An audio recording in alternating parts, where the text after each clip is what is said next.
Thank you so much. My name is Akula Kula. Sisi tunasema kesho tunajua ni Sabasaba.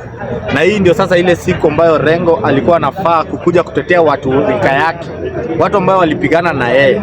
Watu ambao walitafuta multi-party democracy. So kesho tunasambia Orengo, tafuta rika zako zote, kesho tuwaone nao kwa barabara.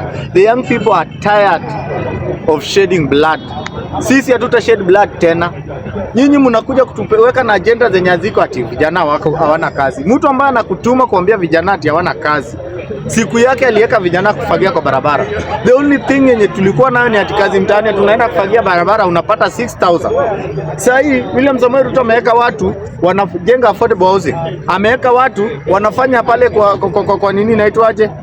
Kwa flyover pale. Ameweka watu wanafanya kazi ambayo mtu analipo 36,000 per month. Wewe ulikuwa hizo siku ulituweka, tulikuwa tunafagia kwa barabara na tunakula 6,000. So nyinyi watu wa opposition munyamaze, dunia ishatulia, vijana washatulia, na sisi wote tunataka two term. Sisi tuko two term na hakuna kubanduka.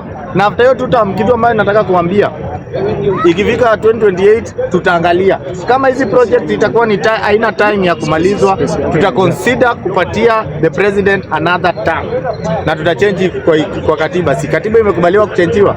So nyinyi mujiprepare. Orengo kesho kuwa na watu wako kwa barabara, hii ndio yako. Ile ingine iko yako. Ile ingine ya majenzi ulijiwekelea na ndudhi. Kesho tafuta reji yako yote ya Sabasaba. Sisi tunasema we are not coming to Sabasaba ikutupata. Hatujui ni nini ilifanyika, hatujui ni nini mnakumbuka, hatujui. Tulisoma lakini tumesahau. Thank you so much.